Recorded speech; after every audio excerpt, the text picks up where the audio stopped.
He later claimed she was making those kinds of statements on the day of the night that she died. If that's the case, why did her friends leave her out on the balcony by herself?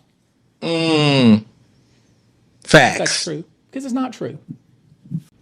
Then he gets into her phone and he sees an essay that she wrote and he calls it a suicide. She took creative writing the semester before. Now, I don't know what the purpose of that. We'll never know what the purpose of what she wrote and deleted. But this is the suggestion was that she left a quote suicide note. Total malarkey. That was the note I was talking about right there. We're not done with Brianna Aguilera. Nowhere are we done because we know the truth. And I told you guys the other day that the police lied during the press conference and gave you some examples of why they lied. Well, today, Tony Buzbee, the lawyer for the family, he pretty much said a lot of things I said. We're going to take a look at the press conference together. Let's break this down.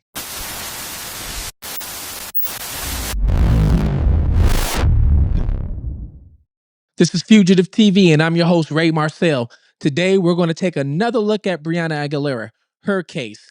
I gave you, I think it was 2 other videos before when it first happened. Today, we're going to look at the press conference with her lawyer. If you guys are not familiar with this case, I'm going to break it down to you real quick, okay? Well, Brianna Aguilera, she was the student who was found on the concrete, okay? And irresponsive.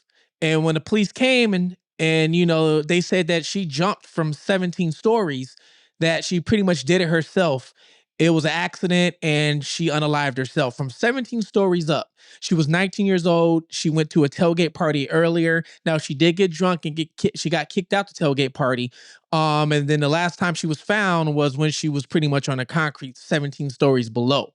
Her mom came out and said that she tried to report Brianna missing the night before. The police did not listen to her pretty much or anything like that. The mom was even saying that her phone was pinned into a creek. In my last video, I even showed that creek was actually like a mile down the street. It was a creek with a bunch of woods and things like that. Well, the cops said the tailgate party was by there, and that's why the phone was pinging there, because she lost her phone in person, the creek or something like that. Then they said one of her friends picked the phone up, which I don't understand, and they put the phone in a purse. Well, the cops came back and said during the press conference, yeah, that they put the phone in a purse. But what didn't make sense to me was the cops also said that while she was up in that hotel room with all these other people partying, because at first there was 15 people in this, sorry, not hotel, but apartment. First there was 15 people in this apartment building partying, okay? 15 people. And in my last video, I showed you guys the apartment is not that big.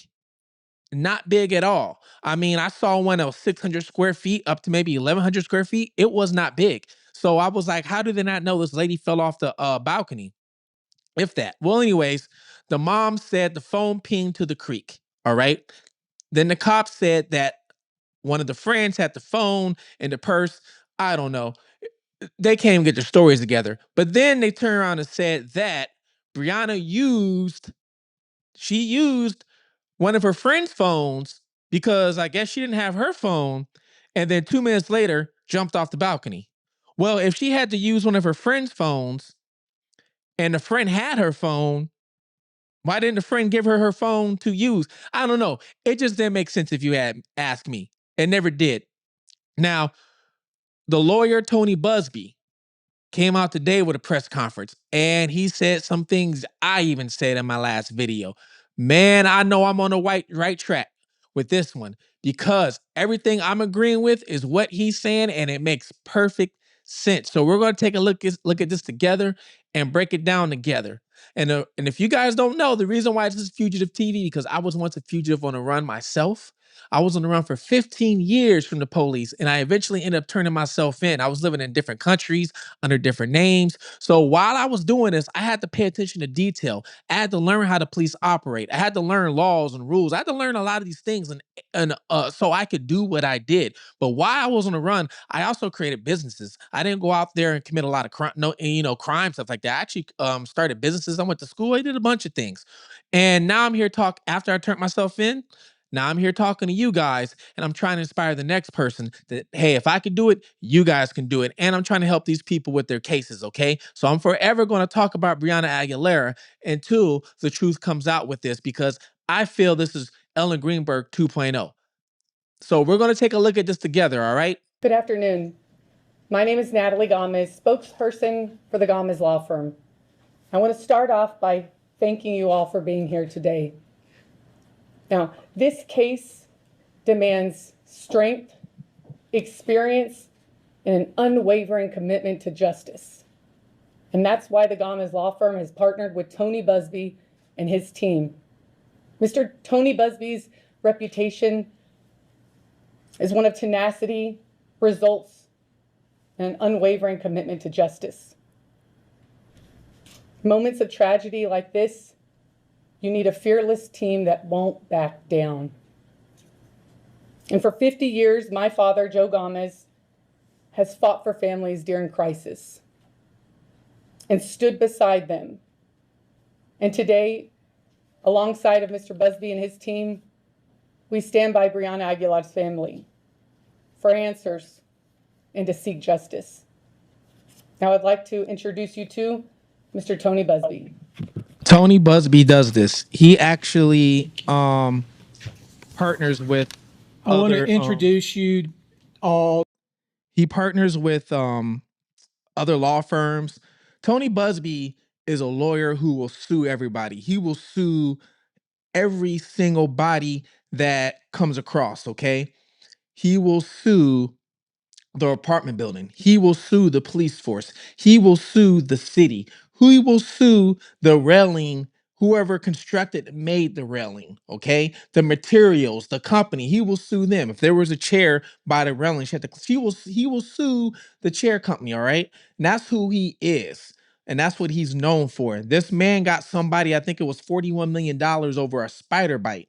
Not long ago, okay? So he's made a lot of his reputation and money just from suing people.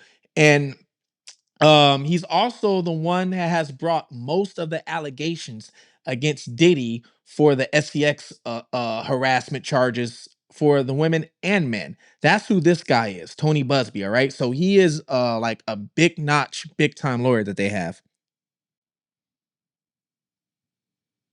To Stephanie Rodriguez. Hello. And Manuel Aguilera.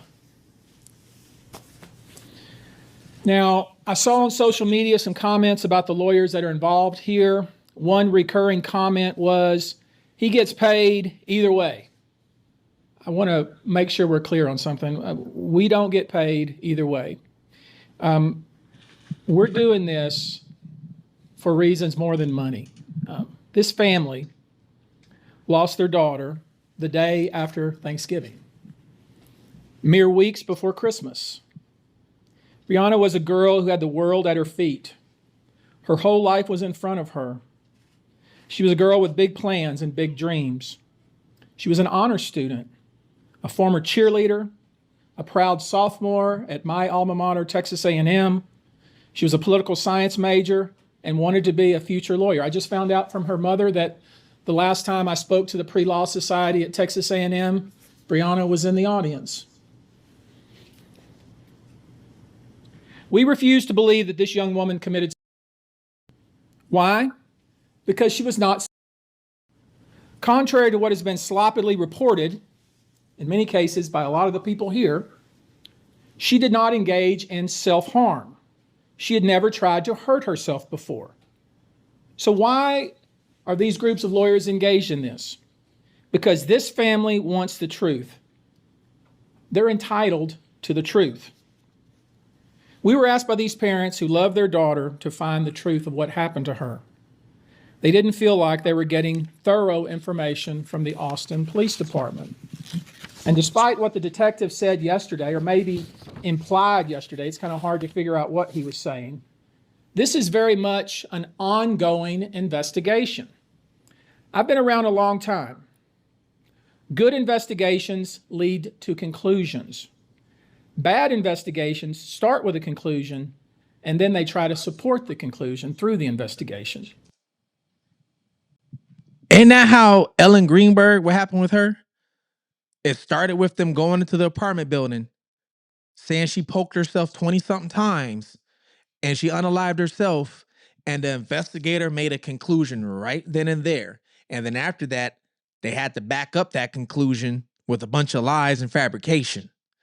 So right there, he's telling you something. You can't have a conclusion without all the evidence being put together. It's clear to me, based on what this detective and the things that he said to Stephanie, it's clear to me that he had made a decision immediately about what his conclusion was and then went about trying to support it. The Austin Police Department formed a conclusion within hours of this tragedy that this was a suicide without any investigation. This family had a horrible tragedy, and the communication from the Austin Police Department was so bad that the family became concerned enough to engage me and my colleagues at Gamez Law. And they also asked the public for help. With proper communication, this matter would be treated like most investigations, where no information is shared until actually after the investigation is complete. But what did we see yesterday? What we saw yesterday was a hurried, rushed press conference.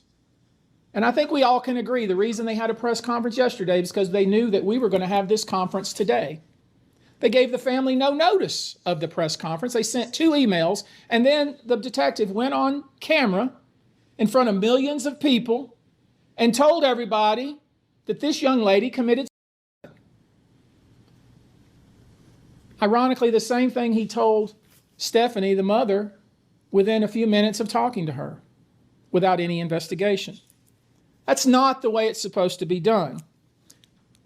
The family had dared to ask questions about what was going on and what had been learned by the investigation, was then punished with leaks to millions of people from the Austin Police Department, to the detriment of their daughter and to their daughter's memory.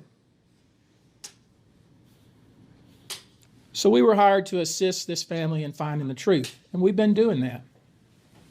But everyone knows that investigations are supposed to remain confidential until the investigation is complete. And why is that? That's because you don't want to tamper with potential witnesses or scare off witnesses or create a false narrative or color witnesses' interpretation of the facts. Everything that detective did yesterday, that's exactly what he did.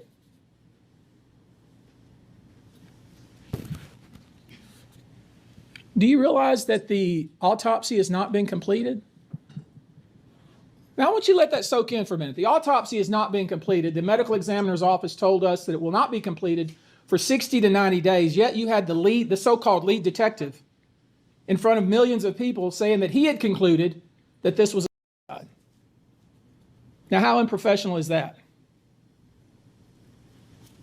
The police department asked the medical examiner to do a toxicology report. We don't have the results of that toxicology report, yet this investigator stood in front of all of you and said that he had concluded this was a suicide, even though by law he doesn't have the authority to make that conclusion. Only the medical examiner has that authority. The police department also asked for a kit to be done. They admitted to us yesterday in a Zoom call that, well, if they do the rape kit, we don't even know where they're going to send it to. Ain't this something? Ain't this something? They don't even know where they're going to send it to if they did a kit. They don't even know where they're going to send it to. And not only that, there was a witness. This is how, I guess, lower resources they have. There was a witness, and I mentioned this in my last video, that the officers were trying to eye the distance without a proper measuring tool. Because the officer told the witness, we don't have the proper equipment to measure, so they're eyeing it. This is what we're dealing with, and that's the reason we're involved. It's like the Keystone Cops over there in Austin. And it's incredibly frustrating to this family. Why would the Austin Police Department hurriedly perform or set up a press conference and leak details of the investigation and suggest to you that there was a suicide note without the medical examiner ever even performing their job? Why would they do that? Cover themselves. I'll tell you what the investigator told us. He said, oh my goodness gracious, the witnesses are getting threats. I said, from whom? Why? No answer, because it's foolishness, absolute foolishness. And it's that kind of conduct that caused the family to try to find somebody separate from the Austin Police Department to investigate this. We don't have a toxicology report. We don't have a report. We don't have a cause of death, and none of those things, don't put that on top of that. None of those are conclusions that a police detective, a corporal, can make. He doesn't have the statutory authority to determine the cause of death. And I'm surprised that none of you even asked that question. He gave you an opportunity to ask questions. Not one of you said, hey, wait a minute, detective. When did the state of Texas give you the legislative authority to determine cause of death? This is what I said. This is what I've been saying. How can a detective or an investigator give a conclusion, the cause of death? That is what the medical examiner's for. That's why they bring a body to autopsy. For that reason. The police can't do that. But they did. I thought only either a JP, if there's no medical examiner, or a medical examiner could do that. Is that what the medical examiner has done? He would have said to you, no, actually, the medical examiner hasn't even completed his autopsy. But none of you asked that question. You just bought everything that he said, hook, line, and sinker. And then you published your most of the things that I saw on Instagram and the newspaper were cause of death determined. Young lady committed suicide. That's irresponsible. That's irresponsible. After the police had the press conference, I have somebody that does a lot of behind the scenes research. Shout out to you, Justice Talks. She does a lot of my behind the scene research, and that's when as soon as the police conference, she showed me an article maybe 20 seconds later that was saying, this is how she passed. She unalived herself. 20 seconds after the police conference. And then I told her, I said, all big media is going to go with it now. You should not do that. You should say, wait a minute, detective. How many times have you been written up and reprimanded? Detective. Wait a minute. When did you have the statutory authority? Detective. Written up and to determine cause of death? Detective. That's your job. Now it's my job. The public dissemination of information by the Austin Police Department during an investigation, the way it was done yesterday, is unethical, unprofessional, and incredibly damaging to an objective, unbiased investigation. And it's also damaging to the memory of this child. All this family is asking for is a thorough, complete, unbiased, open-minded investigation. That's all they're asking for. That's what any parent would ask for whose child went to college, went to a game, lost her for several hours, and then find out hours and hours later that she supposedly jumped off a balcony. And with just a few questions, a few pointed questions, quickly figure out that these investigators, this so-called investigator, did not know what he was talking about. We're going to get into that. I can't wait. You can't close a case before you even have the cause of death from the medical examiner. Period. Full stop. Facts. Facts. You don't have that right. You don't have that authority. We have to get this right. This is not just for this family. This is for any family. You have to get this right. You can't close a book in the middle of reading a chapter and say that that's closed and it's over. That's not how it works. You can't misclassify a death like this. When you misclassify a death, you're planting a lie in the soil where truth should grow.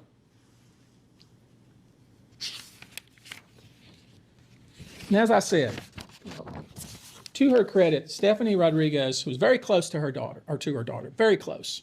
Talked to her daily. Knew everything that she was up to, everything that she was doing. The very first interaction she had with the detective from the Austin Police Department, he told her your daughter committed suicide. The very first reaction, the very first interaction.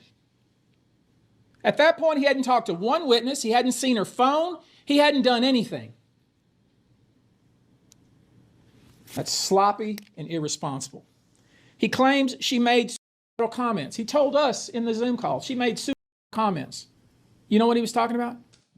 So yeah, in the police conference, if you guys didn't see that, when the police did their conference a couple days ago, they said that she made comments, and they said that she wrote a note in her phone about unaliving herself, but deleted the note back in November. I think it was November 25th.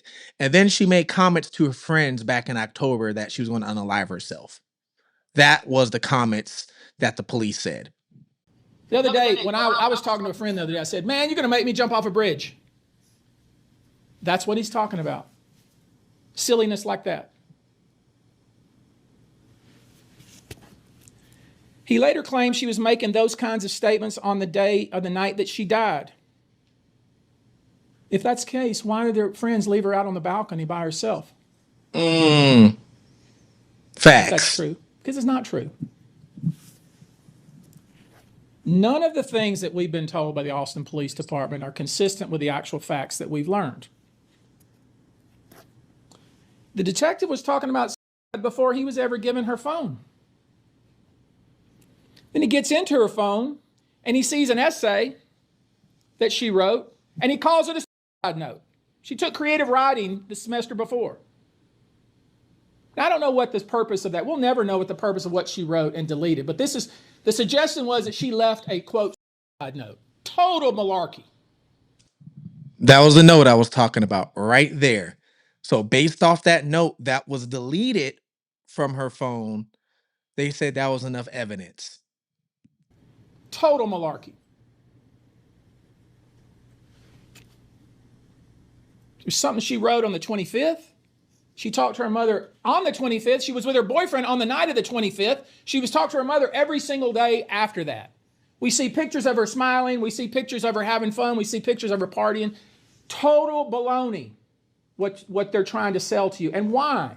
Am I suggesting that there's some kind of conspiracy? No, I'm suggesting they're lazy and they're incompetent.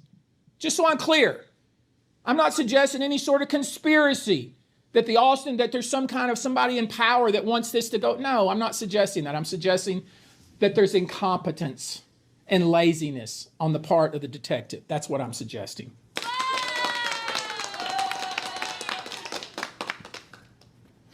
The suggestion they've made is she wrote an essay, because it's not a note.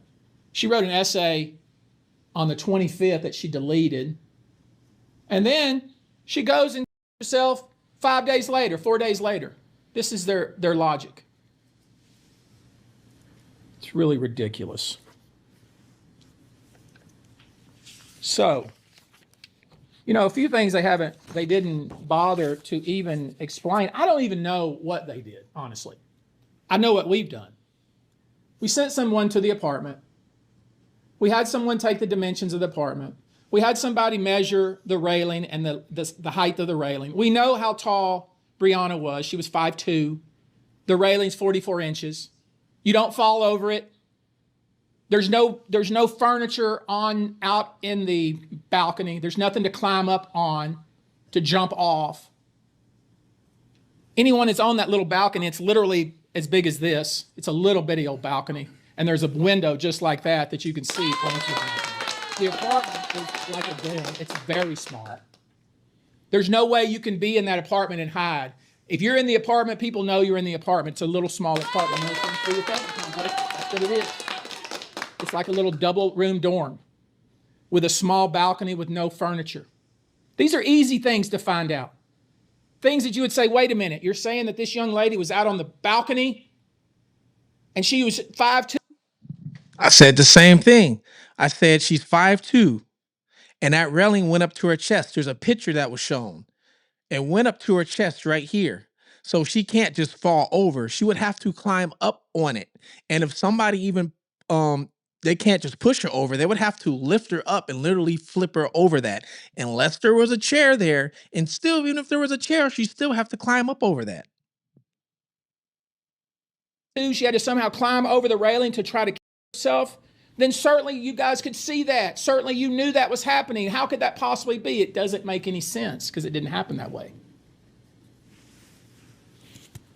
She was 100 pounds, 5'2". There's no way she could fall over that railing accidentally. There's no way to be on the balcony and you be inside and not know somebody's on the balcony. It's not possible. It's almost impossible to be inside the apartment and not know somebody's in the apartment with you, even though there's 2 little bedrooms. I said the same thing. I said, how all these people in that apartment and they don't even notice. I said it was a small apartment. I brought up the square footage of the place and you don't notice nothing? This is called common sense. Well, people ain't got. I tell you what's most concerning. They didn't explore the fight that Brianna apparently had with somebody at the tailgate at the Austin Rugby Club. I think she went to, what was the name of the tailgate that they had there? Some student. There was a fight that supposedly happened between between her and another girl or a couple other girls that was in the apartment. Now, the mom says she's got text messages to even prove this happened. Supposedly one of the girls, okay, was texting Brianna's boyfriend, like trying to make him jealous, like there's other guys around. There's other guys around, okay? Trying to make him jealous. And supposedly she got into an altercation with her. And that's probably what it was over. And not only that, supposedly other people did not like this girl to begin with. The boyfriend did not like this girl to begin with. Some people didn't even want to go to the tailgate party because she was there. Organization? The Latin Economic Business Development. Latin Economic Business Development. Tailgate at the Austin Rugby Club. There was an altercation between her and another female. No investigation of that. Turns out that other female was in the apartment with her that night. That's what I just said. Yep. There was a witness between 12:30 and 1 a.m. who posted on TikTok. Many of you have seen it. Young man posted on TikTok that he could hear up above at around the 17th floor in that general area, fighting, screaming. Somebody saying, "Get off of me." And then a muffled sound. He posted it, got many, many views. You can get on TikTok and look at it now. We talked to him this morning. You guess what? Here's the irony. Or maybe here's the tragedy. The police didn't bother to talk to him. And he's talking about this video right here. Was being taken advantage of, and there was a party going on around her, and like nobody cared. I walk around the corner, I get on Rio Grande, I hear a girl saying, "Get the fuck off me! Get the fuck off of me! Get the..." And then it was like a muffled like scream at the top of her lungs. It was like almost as if, like, you know that sound when like somebody put a pillow or something over your mouth? Now, why wouldn't they talk to him? He had incredibly specific information about what he heard. He could hear it loud enough. He could hear the words that were spoken. "Get off of me," and screaming, and then a muffled cry between 12:30 and 1 p.m. right next to the apartment. We had an expert say, "Wait a minute, could he hear that?" We had to engage an expert to say, is it possible that he could actually hear that? The expert said, absolutely. Absolutely could hear that. It makes a lot of sense. Never talked to by the police. We have a witness who was in the apartment across from the apartment where this apparently occurred, who could hear running back and forth and screaming. And then she said, "I could tell something bad had happened." Did y'all know this? And he's talking about the witness that I put in my last video right here. I heard a lot of running, and then we started hearing screaming and stuff. My parents said that it sounded like, something really bad happened, and that's why we were a little suspicious. But only certain news media outlets put her out there like that. Only certain ones I noticed. Ridiculous. Her entire family was in the apartment. The police could have talked to her and several other people. They failed to look into the anonymous message that was sent. There was an anonymous message that was posted that said, hey, I have specific information that this young lady was locked out on the balcony. Did you know that? No, that part I did not know. There was a young lady locked out on the balcony. It's not part of the investigation. Why is it not part of the investigation? Because they made their decision literally within minutes. Within minutes. Hold on. So that somebody from another balcony see like her locked, like for example, they got into this fight. Did Brianna step out on the balcony and they locked her out of being mad? And then maybe the other girl got frustrated because maybe Brianna's at the balcony like, hey, let me in. This ain't funny. Let me in. And then maybe the other girl goes to open up the balcony and they start fighting on the balcony. Interesting.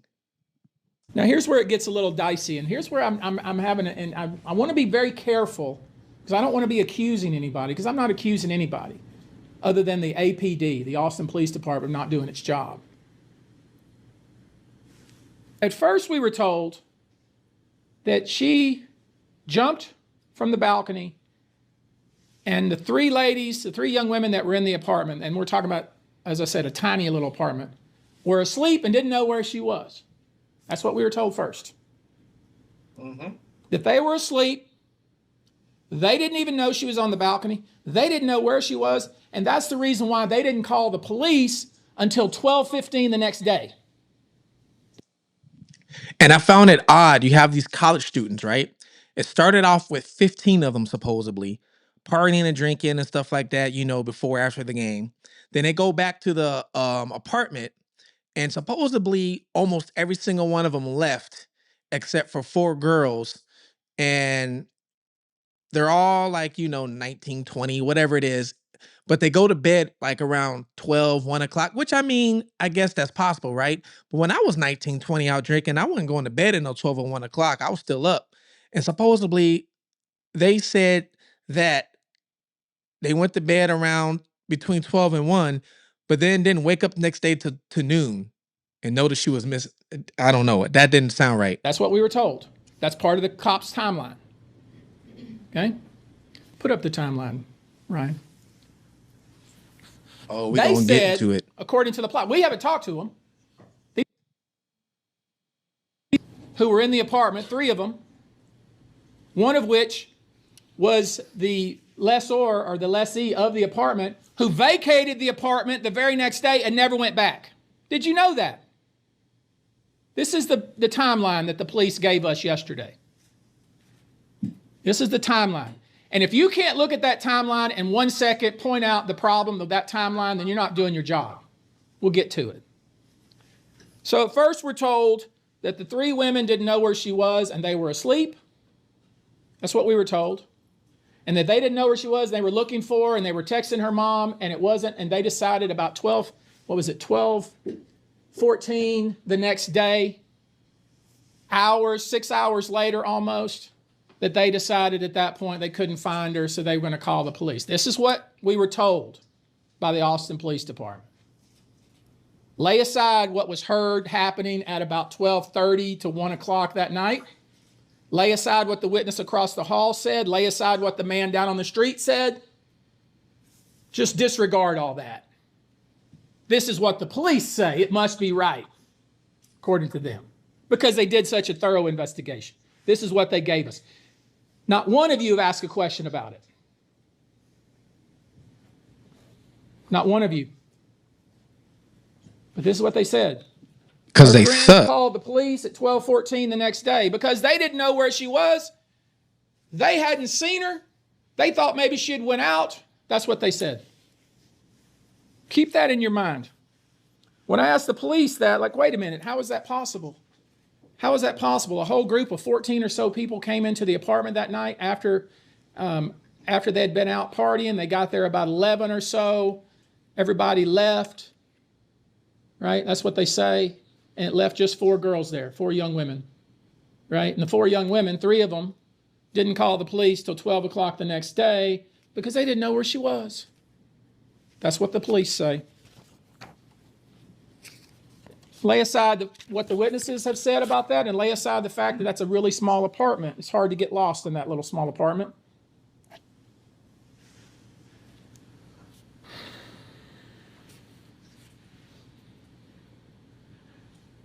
I want you to look very carefully. The first entry on the timeline. According to the police, let me walk over there. Excuse me.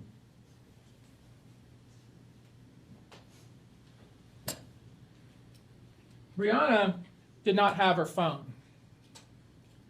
She didn't have her phone, so she had to call to make a call. According to the police, she borrowed her friend's phone, meaning one of the 3 women that was in the apartment.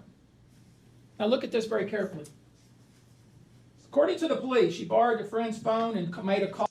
That's because the friend had the phone, supposedly, in the purse. Yeah, that was never, like, I always didn't understand that part. From 12:43 and it lasted 1 minute. At 12:46, 2 minutes later, the police were responding to a 911 call because she was outside on the ground. Now do the math. So you're probably thinking, well, she must have, she hung up her friend's phone and she just jumped. She hung up the phone and she dropped it on the balcony and she jumped. First question you should have is, where's the phone? They had all returned to the apartment where Brianna borrowed a phone of a friend to call an out-of-town boyfriend. Witnesses heard Brianna arguing on the phone with her boyfriend, which was also confirmed later by the boyfriend. Phones from both the phone Brianna used and the boyfriend's phone have confirmed through call logs that call did occur. Now this call occurred at approximately 12:43 to 12:44 a.m., approximately 1 minute. This is 2 minutes before the 911 call of the body found down below on the pavement. What did she do with the phone? I asked the police that 3 different times. 3 times. They sidestepped me every time until this morning. They sidestepped me because they hadn't thought about it, because they rushed to judgment. They finally answered the question this morning. And you know what they said to me this morning? And they said it, and they didn't even realize what they were telling me because they're so sloppy. I made them put it in writing. I have it here. I'll read it to you. Austin Police Department did not find the phone on Miss Aguilera. Miss Aguilera returned the phone to its owner before she was seen going onto the balcony. Now, how is that possible? That is 180 degrees different than what you told us previous. That is absolutely contrary to what you told us previous. Previous, you said the 3 women were asleep. You said they didn't know where she went. But then when I asked the one question over and over and you had to answer it, then all of a sudden we realized if she did in fact use her friend's phone like they claim, if she did in fact use it for 1 minute and was found already 2 minutes later by a passerby and the police were already responding to a 911 call, think about that, what the ramifications of that are. That whoever phone she was using was standing right next to her as she went over the balcony, if she went over the balcony. Now you're saying to yourselves, well, shoot, there's got to be a reasonable explanation. We should talk to the witnesses. We should investigate. We should figure this out. They didn't till the next day. They did not talk to them until the next day. What we're saying. Now you're getting it. You sat there, and with all due respect, you all, I watched it, you all sat there, and you had this corporal, or whatever he is, lead detective, and Mrs. Rodriguez will tell you how he is and her interactions with him in just one moment. But you let him stand at a podium just like this and feed you total baloney. And all you had to do is say, wait a minute, detective, wait a minute. She borrowed somebody's phone. Where is that phone? Maybe she must have went over the railing with it. She had to give somebody. No, according to him, she returned it to its owner before she was seen walking back out to the balcony. Absolutely impossible. Very suspicious. We have a problem. And I shouldn't have to ask the detective 3 times the same question, should I? I shouldn't have to do that. But I did it, and I'm going to keep doing it. And another thing, why would you tell these kids, the boyfriend who Stephanie knows, who's been over to her house, who her daughter has been dating, they're in love, why would you, detective, tell him not to speak to Stephanie Rodriguez? Don't talk to her. What kind of foolishness is that? Just absolute insensitive. And The boyfriend. Do you know anything? I know who you are. I know your first name. I know your middle name. And I know your last name.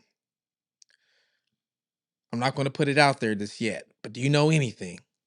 And if you do know something, let these people know. inhumane, in my view. Before I go any further, I'm getting a little incensed here. Let me introduce to you Stephanie Rodriguez. She wants to read to you a statement, and I hope you'll give her your full attention.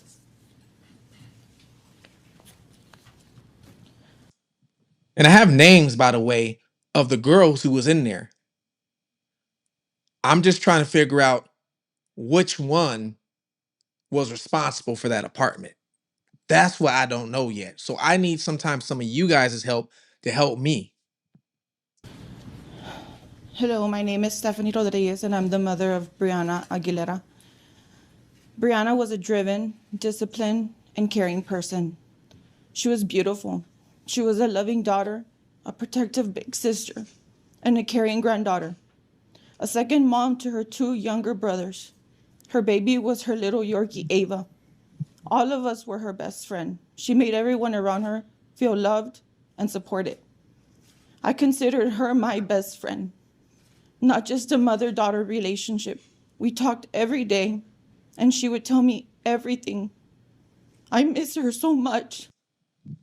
This part's tough for me because for you guys that followed my story and know my story, I myself lost a child. I lost my 3-year-old years ago in a car accident. So when it comes to losing a kid, I know exactly what it's like.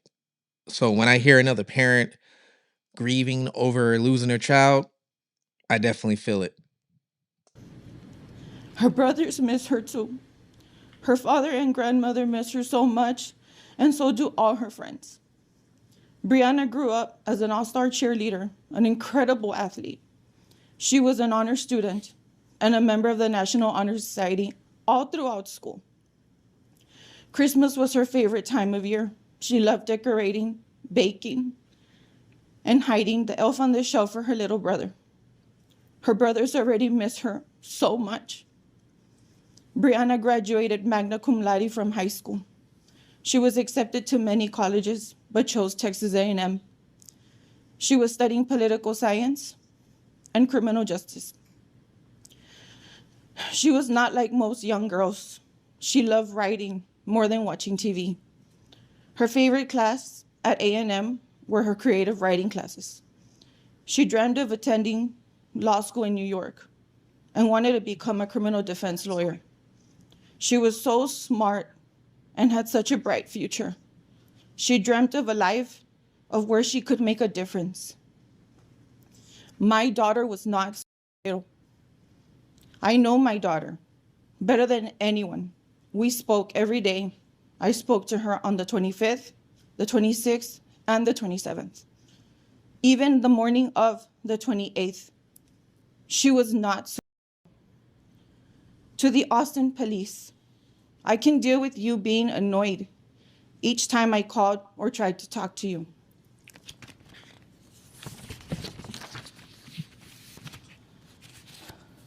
I can deal with how arrogantly you talked down to us each time we talked.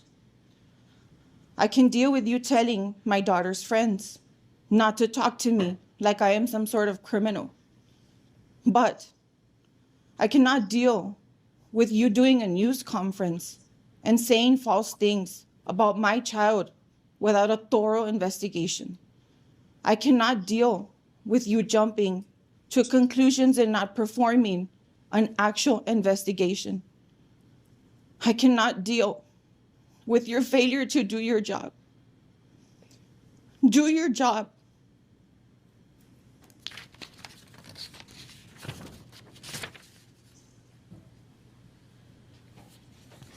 The police, as much as I've always been a supporter of the police, with all due respect to them, do not determine cause of death. That's not their job. Their job, that job, is specifically reserved for the medical examiner's office. There is no medical examiner in the county, then it's the JP in the county. In Austin, it's the job of the medical examiner to determine cause of death, not Detective Robert Marshall. The medical examiner told us that a rape was done and the autopsy will be performed. It'll take us 60 to 90 days. Hold on. Begs the question, why did Detective Robert Marshall tell us that they had reached their conclusion and that the investigation was complete? It doesn't work that way. How is it that Robert Marshall has determined the cause of this young woman's death? He doesn't have that authority. His job is to question all the witnesses. We've already offered up several. We'll offer up several more for him to do his job. Hopefully a different investigator will be involved. There are many questions about what was done here, about what happened on that night. And it's already going to be incredibly difficult for the Austin Police Department to conduct an objective investigation at this point. And that's because the way that the Austin Police Department has handled this and jumped to conclusions within hours of this tragedy disqualifies the Austin Police Department from further investigation of this matter. Technically, everything's been tampered with. The crime scene's been cleaned up. The girl moved out the next day, cleaned up the apartment. They hired cleaners. Everything's been tampered with. So, I'm doing this today. I'm calling on the Austin Police Department to reopen the investigation with a different investigator, to reassign Robert Marshall and put this in the hands of a different investigator. Failing that, I will be calling on the governor to engage the Texas Rangers. We will submit a formal packet to them with all the evidence we have gathered so far, and we will gather. We intend to present 30 to 40 pages of information, statements, and other factual data that they need to do a proper investigation. And here are the questions I hope are answered. Austin Police Department, why would you close your investigation without having all the facts? Why not wait for the autopsy results? Why not wait for the kit result? And who would you send it to if you've already made up your mind? Why not question all the witnesses, the ones that we've questioned? The young man who was down on the ground, who heard somebody say, "Get off of me," or the young lady and her family across the hall who heard running, screaming, and, quote, something bad had happened. Why not question them? Why not examine all the phones of the friend group? We asked that question in the Zoom call. You know what we were told? We don't have the power to look at their phones. Hogwash. Hogwash. You have that power, and you need to do it. They're saying they don't have the power because they already labeled it a self-unaliving. They didn't label it that somebody did it to her. If they labeled it somebody did it to her, they would have the power because now they're all suspects, not just witnesses. Why hold a hasty press conference to announce that this young lady had killed herself without even talking to her mother to see what her affect was leading up to the 28th? You heard what she said. She knows her daughter. She knows her daughter more than anyone. Why not talk to the friends immediately? Why wait? Why wait to talk to her friend group? Why not talk to them immediately? Why did you let the owner of the apartment, that is the young woman who was leasing the apartment, vacate the apartment? literally vacate the apartment and leave town. Why won't the boyfriend talk to us? The boyfriend that was a longtime boyfriend of this young lady and was very friendly with her mother. Aldo, why aren't you talking? Aldo, if you know something, let us know. Hey, you can email me and I will tell people I got it from somewhere else. Say something. Why can't we see the texts? Why can't we see the phones? Where's her wallet? Where is Brianna's wallet? It's missing. They didn't tell you that, did they? I see you writing. They didn't tell you that, did you? If you had asked the question, they would have told you that. They told you what they wanted you to hear. They didn't tell you the complete facts. Her wallet is missing. Why did her friends wait until 12:14 the next day to report her missing? If she had borrowed the phone and returned it the night of, 2 minutes before she jumped her death.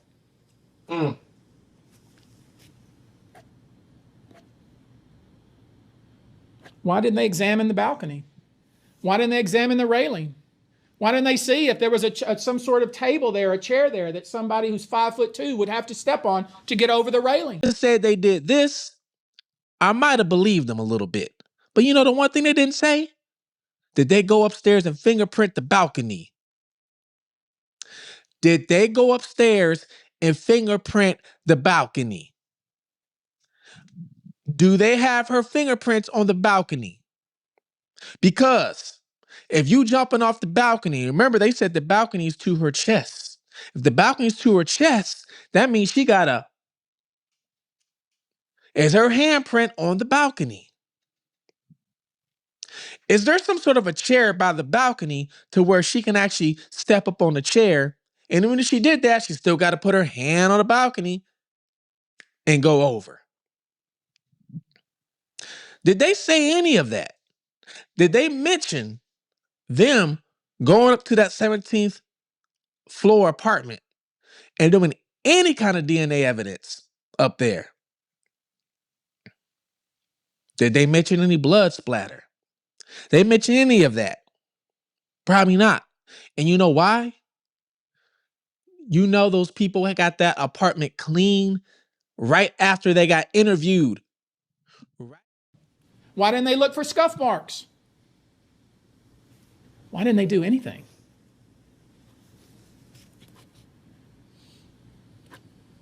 They didn't even bother to look to whether if somebody did in fact jump off the balcony, whether they would end up in the tree that's 30 some odd foot forward of the apartment. Y'all didn't ask that question either. The laws of physics aren't different in the city of Austin, you realize. The same laws of physics as exist here in Houston.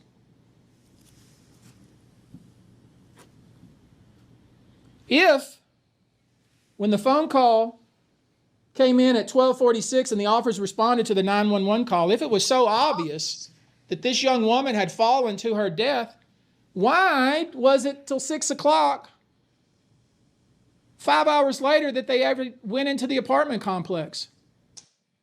I said same thing.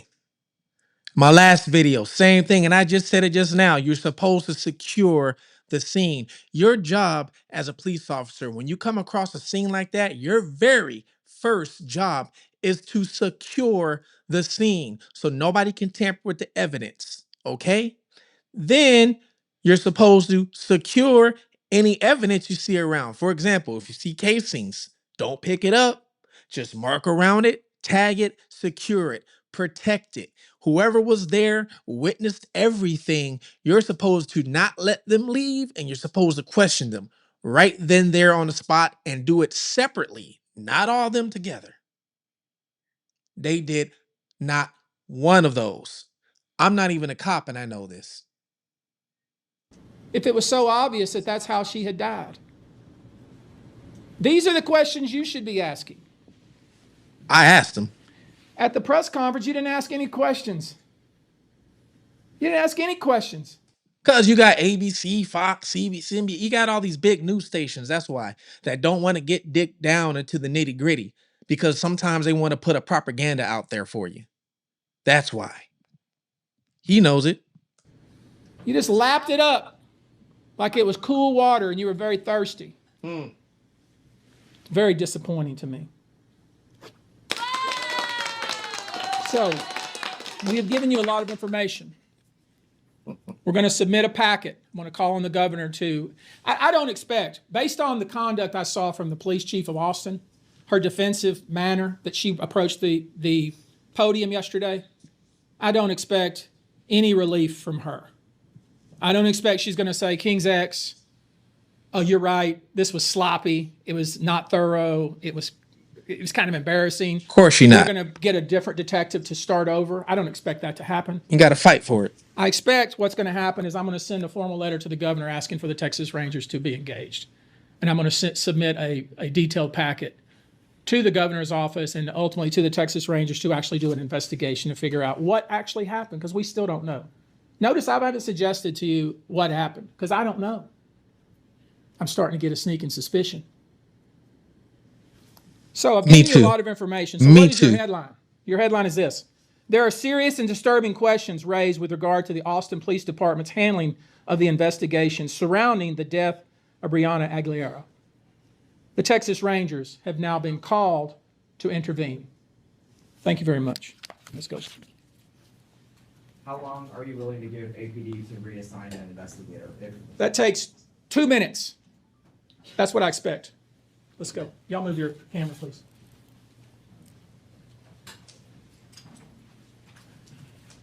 Thank you all.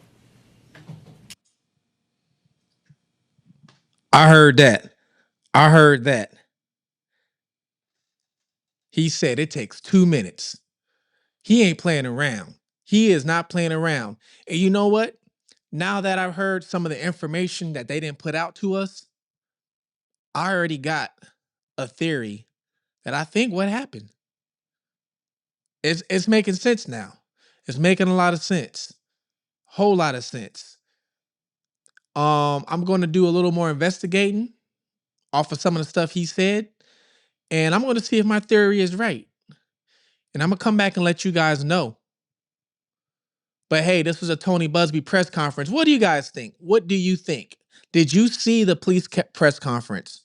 If not, go look at the other video I did, the video I did before this with the police press conference. And then look at this one. And let me know what you think. Do you think the police are lying? Do you think they're covering up? Do you think Tony Buzbee, he's on point? He treated this press conference like it was a trial, didn't he? Like we were all the jurors. I see why he's got a reputation. I can see it. I see. But I also see he's seeing some of the stuff I saw from the get-go. It's all starting to make a little sense now, to me anyway. And if it's not to you, don't worry. I am going to break this down for you, okay? But, like I said, Ellen Greenberg 2.0. It's pretty much what I'm getting. Now, for some reason, this subject, I'm realizing YouTube is not spreading it as much.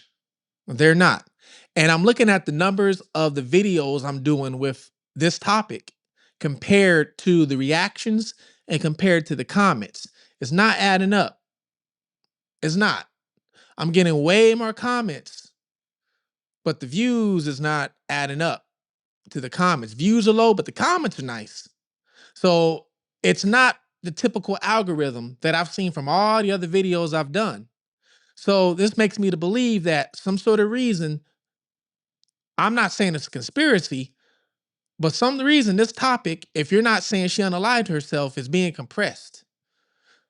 And if it is, do me a favor, comment anything. Comment what you ate today for lunch, for dinner.